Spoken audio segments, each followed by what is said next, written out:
Hello दोस्तों, नमस्कार। मैं Virendra Kumar Pioneer Education Classes में आप तमाम लोगों का स्वागत करते हैं। आज सामान्य ज्ञान का ये तीसरा सेट आप सबके सामने प्रस्तुत कर रहा हूँ।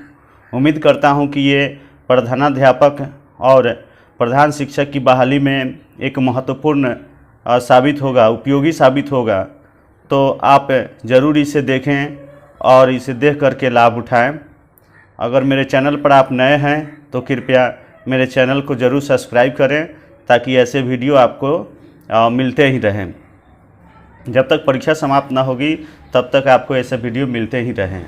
ये जितने भी प्रश्न उत्तर हैं, जितने भी टॉपिक हैं, वे वर्ग 6 मतलब क्लास 6 से क्लास 10 तक की पाठ्य पुस्तक से हैं। तो हम उम्मीद करते हैं कि आपको ये बहुत ही बेहतर साबित होगा आपके लिए। आइए प्रश्नों को देखते हैं। आधुनिक युग में बहुत सारे परिवर्तनों की शुरुआत कहाँ से हुई? आधुनिक युग में बहुत सारे परिवर्तनों की शुरुआत कहाँ से हुई? तो इसका सीधा सीधा उत्तर होगा यूरोप। आधुनिक युग में बहुत सारे परिवर्तनों की शुरुआत यूरोप से हुई। वहीं प्रसिद्ध नाविक कोलंबस ने जो 1492 ईस्वी में अमेरिका के खोज की, कहाँ के थे? तो उत्तर होगा स्पेन। प्रसिद्ध नाविक कोलंबस जो कि समुद्री रास्ते की खोज की, अमेरिका तक पहुंचने के लिए समुद्री रास्ते की खोज की, वह 1492 ईस्वी में खोज की थी, वह स्पेन का था। वहीं पुर्तगाली नाविक जो कि भारत आने का समुद्री मार्ग का खोज किया, और तो वह खोज कब हुई थी और सर्वप्रथम वह कहाँ पहुंचा था, किस स्थान पर भारत में पहुंचा था? इसका उत्तर होगा खोज उन्होंने की थी, भारत की खोज 1498 ईस्वी में, तथा कालीकट नामक स्थान पर वह पहुंचा था। सर्वप्रथम कालीकट नामक स्थान पर पहुंचा था। मध्यकाल में कपड़े कौन बनाते थे? मध्यकाल में कपड़े कौन बनाते थे? तो मध्यकाल में कपड़े जुलाहे बनाते थे। मध्यकाल में कपड़े जुलाहे बनाते थे। मशीनीकरण की प्रक्रिया इंग्लैंड में कब शुरू हुई? मशीनीकरण की प्रक्रिया इंग्लैंड में कब शुरू हुई? 18वीं सदी में के उत्तरार्ध में, 18वीं सदी के उत्तरार्ध में मशीनीकरण की प्रक्रिया इंग्लैंड में शुरू हुई। 18वीं शताब्दी के युग औपनिवेशिक युग कहलाए। 18वीं शताब्दी के युग औपनिवेशिक युग कहलाए। 18वीं शताब्दी के युग औपनिवेशिक युग कहलाए। वहीं उपनिवेश को ही कॉलोनी के नाम से जानते हैं। उपनिवेश को ही कॉलोनी के नाम से जानते हैं। अंग्रेज ने भारत पर लगभग 2 वर्षों तक शासन किया।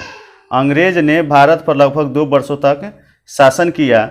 दार्शनिक, राजनीतिज्ञ, अर्थशास्त्री एवं इतिहासकार जेम्स मिल ने 1817 ईस्वी में हिस्ट्री ऑफ ब्रिटिश इंडिया नामक पुस्तक लिखी।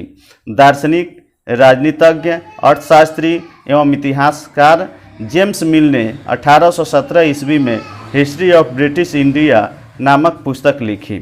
महत्वपूर्ण दस्तावेज की प्रतियां कहाँ रखी जाती है?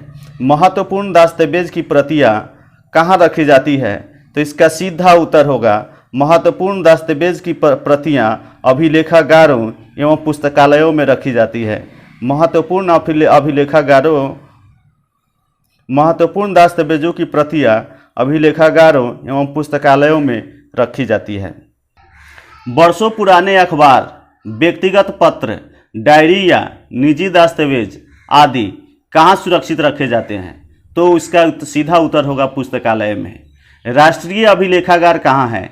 भारत का राष्ट्रीय अभिलेखागार दिल्ली में है। वहीं नेहरू स्मारक पुस्तकालय कहाँ है? नेहरू स्मारक पुस्तकालय कहाँ है? नेहरू स्मारक पुस्तकालय कहाँ है? तो दिल्ली में है। नेहरू स्मारक पुस्तकालय दिल्ली में है। सच्चिदानंद सिन्हा पुस्तकालय कहाँ है?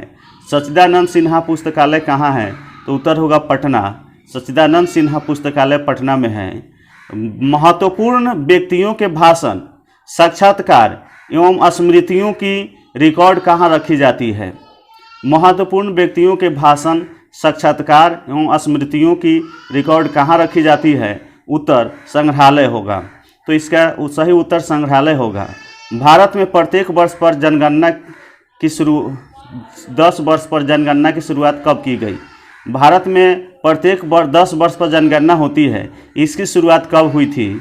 तो भारत में सर्वप्रथम जनगणना की शुरुआत 1951 में हुई थी और अंतिम बार 2011 में जनगणना हुई है। 2011 में अंतिम बार जनगणना हुई है।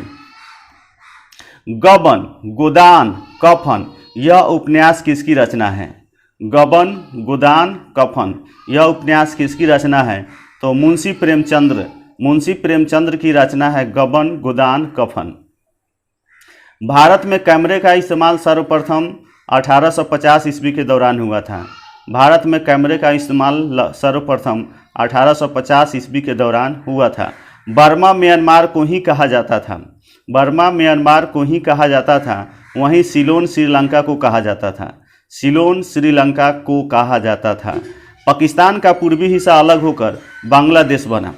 बांग्लादेश पहले पाकिस्तान में ही था और ये पूर्वी हिस्सा अलग होकर के बांग्लादेश पाकिस्तान से अलग हुआ। 1912 में बिहार बंगाल से अलग हो गया। 1912 में बिहार बंगाल से अलग हो गया। वहीं 1936 ईस्वी में बिहार से उड़ीसा अलग हो गया। 1936 ईस्वी में बिहार से उड़ीसा अलग हो गया। 15 नवंबर 2000 को झारखंड बिहार से अलग हो गया। 15 नवंबर 2000 को झारखंड बिहार से अलग हो गया। 15वीं शताब्दी में एक नए आंदोलन की शुरुआत हुई। 15वीं शताब्दी में एक नए आंदोलन की शुरुआत हुई जिसे पूंजीवाद कहते हैं। मशीनों से वस्तुओं के उत्पादन की प्रक्रिया को क्या कहा जाता है? मशीनों से वस्तुओं के उत्पादन की प्रक्रिया को औद्योगिक क्रांति कहा जाता है। 18वीं शताब्दी के उत्तरार्ध को आधुनिक काल का प्रारंभ माना जाता है। 18वीं शताब्दी के उत्तरार्ध को आधुनिक काल का प्रारंभ माना जाता है। 15वीं शताब्दी के आसपास यूरोप के व्यापारी लाल सागर से होते हुए स्थल मार्ग से भारत आना शुरू किया था। 15वीं शताब्दी के आसपास यूरोप के व्यापारी लाल सागर होते हुए स्थल मार्ग से भारत आना शुरू किया था, परंतु उन्हें भारत आने में बहुत सारी कठिनाइयों का सामना करना पड़ता था। उनके माल रास्ते में लूट लिए जाते थे डाकुओं द्वारा, और वहीं उनके मालों को रखने की कहीं कोई व्यवस्था नहीं होती थी। तो एक समुद्री मार्ग की बहुत ज़रूरी आ पड़ी थी। इसकी खोज पर वास्को डी गामा निकले। वास्को डी गामा 1498 ईस्वी में यूरोप से होकर अफ्रीका का चक्कर लगाता हुआ उमतासा अंतरिप केप ऑफ गुड होप के मार्ग से भारत के पश्चिमी तट पर स्थित कालीकट बंदरगाह पहुंचा था। वास्को डी गामा भारत से गरम मसाला लेकर स्वदेश लौटा। वास्को डी गामा भारत से गरम मसाला लेकर स्वदेश लौटा और यहाँ से जो भी माल ले गया वहाँ 60 गुने अधिक दाम पर बेच करके लाभ कमाया। आगे चलकर पुर्तगाली व्यापारियों ने कालीकट, गोवा, दमन, दीव एवं हुगली में के बंदरगाहों में अपनी व्यापारी कोठियाँ स्थापित की। आगे चलकर पुर्तगाली व्यापारियों ने कालीकट, गोवा, दमन, दीव एवं हुगली के बंदरगाहों में अपनी व्यापारी कोठियाँ स्थापित की। ईस्ट इंडिया कंपनी की स्थापना इंग्लैंड के कुछ व्यापारियों ने लंदन में 31 दिसंबर 1600 ईस्वी में की थी। ईस्ट इंडिया कंपनी की स्थापना इंग्लैंड के कुछ व्यापारियों ने लंदन में 31 दिसंबर 1600 ईस्वी में की थी और इस कंपनी ने भारत के साथ 15 वर्ष का एक सौदा किया, जिसमें भारत के साथ ईस्ट इंडिया कंपनी को छोड़कर दूसरा कोई भी व्यापारी नहीं कर सकता था। उस समय सोडा इत्यादि इस सब की व्यापार होता था, मसालों की व्यापार हुआ करता था। सोडा बारूद बनाने के काम आता है। सोडा बारूद बनाने के काम आता है। यूरोप की कंपनियां सोने चांदी देकर भारत से व्यापार करता था। यूरोप की कंपनियां सोने चांदी देकर भारत से व्यापार करता था। वह सोना चांदी देता था और यहाँ से मसाले, सोडा इत्यादि लेकर जाता था। बंगाल के दीवान मुर्शीद कुली खां ने अपने को एक स्वतंत्र शासक घोषित कर लिया था। मुर्शीद कुली खां के बाद अलवर्दी खां 1740 में बंगाल का नवाब बना। मुर्शीद कुली खां के बाद अलवर्दी खां 1740 में बंगाल का नवाब बना अलबर्दी खां के बाद बंगाल का नवाब उसका नाती सिराजुद्दौला बना। अलबर्दी खां के बाद बंगाल का नवाब उसका नाती सिराजुद्दौला बना। बंगाल में पहली अंग्रेजी फैक्ट्री 1651 में हुगली नदी के किनारे शुरू हुई थी। बंगाल में पहली अंग्रेजी फैक्ट्री 1651 ईस्वी में हुगली नदी के किनारे स्थापित हुई थी। आपसी कलह के कारण सिराजुद्दौला के परिवार बिखर गया था। नवाब का सेनापति मिर्जाफर और बड़े व्यापारी अमीचंद और जगत सेठ को अंग्रेज मिलाकर 1757 में प्लासी का युद्ध हुआ। परिणाम स्वरूप सिराजुद्दौला मारा गया और मिर्जाफर को बंगाल का नवाब बना दिया गया, क्योंकि अंग्रेज चाहता था कि उसके द्वारा उसकी बात माने वैसा शासक हो ताकि उसे व्यापार करने में कोई दिक्कत ना हो।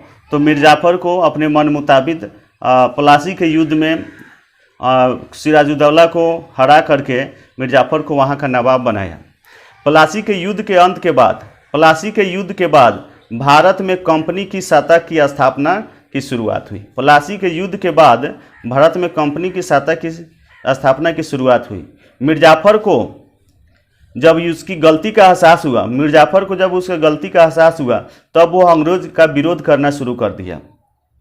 अंग्रेजों को इस बात की जानकारी हुई। परिणामतः अंग्रेज ने मिर्जाफर को नवाब के पद से हटाकर उसके दामाद मीर कासिम को 1760 ईस्वी में बंगाल का नवाब बना दिया। मीर कासिम को 1760 ईस्वी में बंगाल का नवाब बना दिया। मीर कासिम ने अपनी राजधानी मुर्शिदाबाद से हटाकर मुंगेर ले गया, क्योंकि मीर कासिम अब जानता था कि मुर्शिदाबाद में अंग्रेज़ों का दबदबा ज़्यादा था।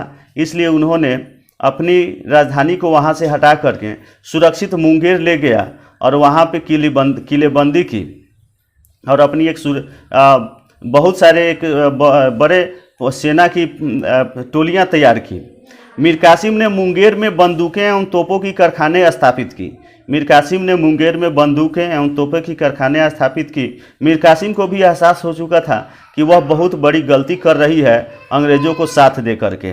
मीर कासिम भी अंग्रेजी नीति से तंग आकर के मुगल शासक शाह आलम और अवध के नवाब सिराजुद्दौला के साथ मिलकर पश्चिम बिहार के बक्सर में 1764 ईस्वी में बक्सर युद्ध किया, पर इसमें भी इन तीनों की हार हुई।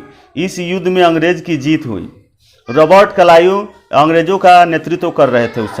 उस समय रॉबर्ट क्लाइव अंग्रेजों का नेतृत्व कर रहे थे।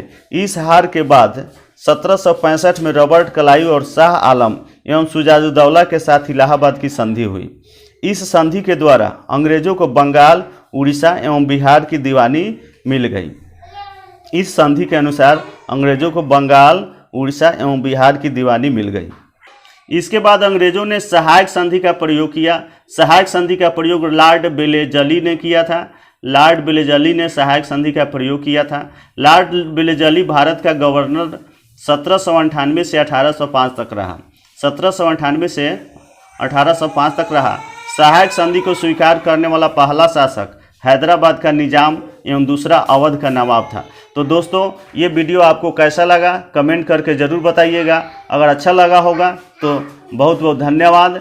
अपने कमेंट में इस कमेंट में सुझावों को रखिएगा। जब तक परीक्षा समाप्त नहीं होती है तब तक ऐसे वीडियो आप तक पहुंचते रहेंगे। इसलिए अगर आप मेरे चैनल पर नए हों तो कृपया सब्सक्राइब जरूर कर लें। अपने दोस्तों को भी बताएं, अपने साथियों को भी बताएं कि इस चैनल पर वर्ग 6 से लेकर 10वीं तक के इतिहास, भूगोल और विज्ञान के जो कि पाठ्य पुस्तक हैं उससे ऑब्जेक्टिव चुन कर रखे जा रहे हैं ताकि अच्छी से तैयारी की जा सके। तो आपने मेरी पूरी वीडियो देखी, इसके लिए बहुत बहुत धन्यवाद।